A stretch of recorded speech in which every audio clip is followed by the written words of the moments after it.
হাঁটুর ব্যথার জন্য যারা নিচে বসতে পারেন না তাদের জন্য কিছু উপকারী এক্সারসাইজ এর আগের ভিডিওটিতে দেখানো হয়েছে এবং বাকি এক্সারসাইজগুলি এই ভিডিওটিতে দেখানো হবে।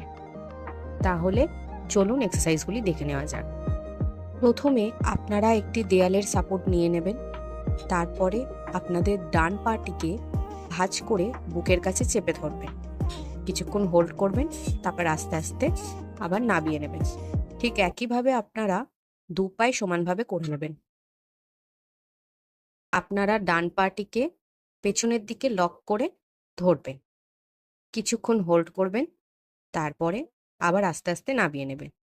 এক্ষেত্রেও আপনারা দু পায়ে সমানভাবে করে নেবেন। এই রকমই উঁচু জায়গা দেখে আপনারা পাটিকে রাখবেন সোজা করে, কিছুক্ষণ হোল্ড করবেন, তারপর আবার নামিয়ে নেবেন। আজকের ভিডিওটি এখানেই শেষ করলাম।